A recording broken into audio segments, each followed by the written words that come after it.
Hello Ubuntu fam! Welcome back to another video. My name is Shannon. Our family is an interracial family. My husband is from Cameroon in West Africa. We make videos on simple living, how we seek to honor both our cultures through our lifestyle. So please like and subscribe for more videos. Today, I thought I would share how we are learning to care for our daughter's mixed hair, biracial hair, and keyword on learning, I would say. We are both learning. Our daughter does not have my hair. Our daughter does not have my husband's hair. And so stick around and I'll share some tips of what we've learned and also kind of the process of how we've gotten to where we are. My husband grew up in Cameroon. He attended boarding school, and from what I've heard from him and his family, I understand that he always had short hair. It was kind of the protocol in boarding school, and there was a perception that like longer hair or having braids or dreadlocks was not professional or appropriate. So from what I understand, he always had short hair. Even it wouldn't get very long. Even if he gets braids done now, his mom struggles a little bit because it's just way out of the norm for how they grew up.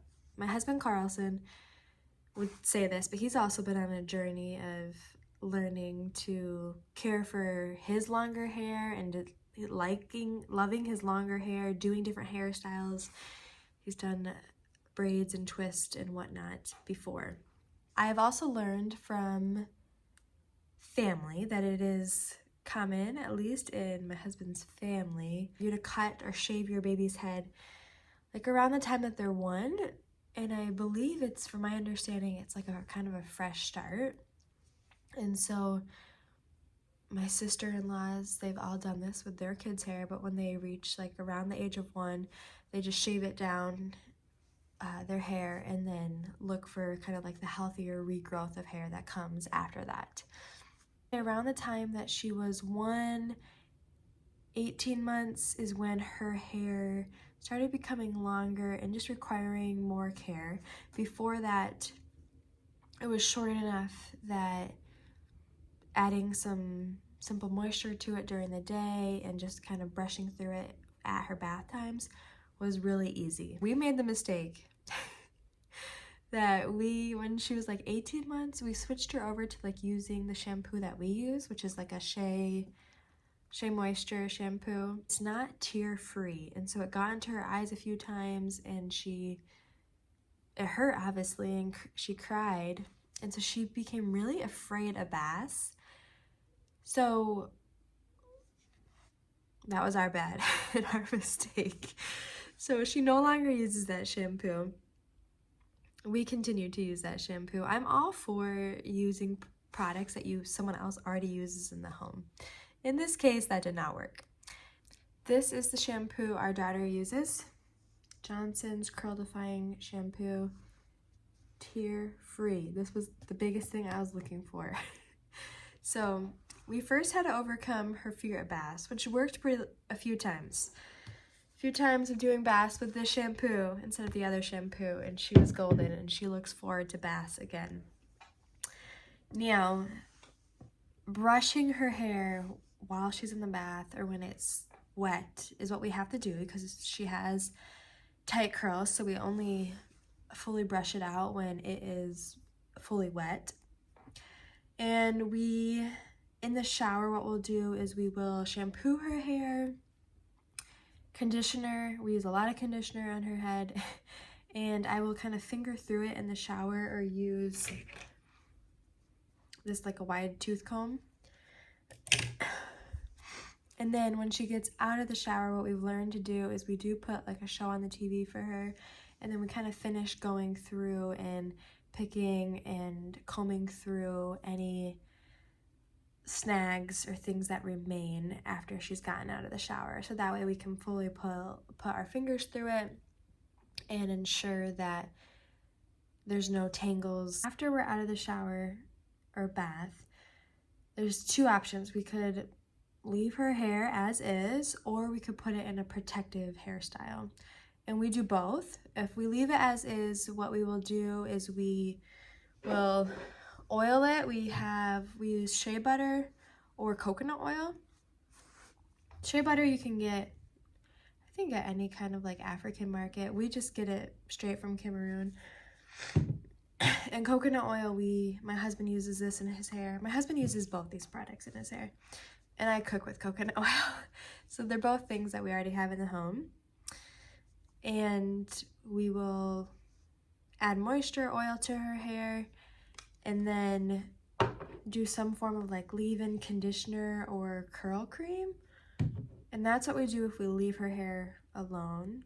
And then day to day after that, we would add those same products kind of each morning to re-moisture it and keep it healthy until her next bath. Now her hair, if kept alone and not put in a protective style, will become drier and more matted and tangled just by nature of her laying on it and playing, and just by nature that she has really tight curls.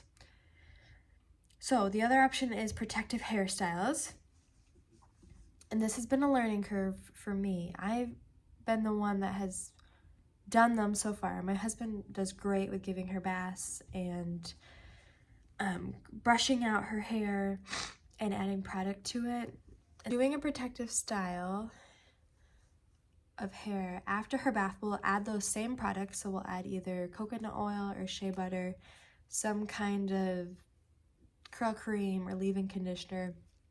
And then what I will do is I right now just use what we have in the home. So I use like a fine tooth comb. So I'll part it and then I will section it off and then use little rubber bands to secure those areas. Parting the hair was the hardest part for me because when I first started, I was not the best at getting straight lines and having them be like even or level on her head. So that is the area that I have been seeking to grow in the most. And I will say, to encourage other people out there, it gets easier. It really does. I have practiced and done different hairstyles, and each time parting her hair, it gets easier. After we finish the protective style, she's always really cute and she likes to run to the mirror and see what her hair is like. And so it's fun for her, and she enjoys it. And all family, both sides of it, really enjoy when she has her hair done in a certain style. I did recently start using a silk bonnet for her to sleep in at night, something that we want her to get used to. Same thing with doing her hair in protective styles. It's something we want her to get used to, is getting her hair done and not being afraid of it and appreciating that process. And so that's why we find it important to do that and for her to learn to sit through and engage in that process, because we want it to be something that she is used to and familiar with. We don't have set products for her that we love. We've just been using what we have on hand and they seem to be working fine. If you guys have products that you swear by or love, please let us know and we would happily look into them. A couple things on the horizon for us with her hair is, one, my husband gets his hair cut by a local Cameroonian woman in our area. And we do intend to take Vera there and have her maybe do her hairstyle, maybe utilize more braids, because that's something that I haven't fully gotten into yet. Some may wonder how we've learned to care for her hair, because like I said, my husband hasn't cared for hair like her before. His family hasn't either, and I haven't either. And so what we have done is just ask, honestly, seek to be a learner and ask. I have spoken to, we have a relative from Cameroon that lives in Canada that's really knowledgeable about hair, so I ask her questions. I've FaceTimed her before and shown her different things. And we just ask family, ask other people, watch YouTube videos. I hope you enjoyed this video. Again, I made this video not so much to say this is what we do and this works wonderfully, but to more share our journey and progression of how we've learned to care for her hair, and to encourage others that there was times where I completely felt overwhelmed by her hair and that I wasn't doing a good enough job. But then there's been so many moments of encouragement and hope and confidence building.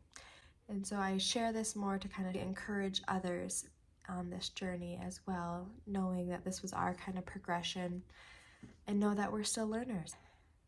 Please like and subscribe for more content on living intentionally in culture and simple living. And we look forward to seeing you next time.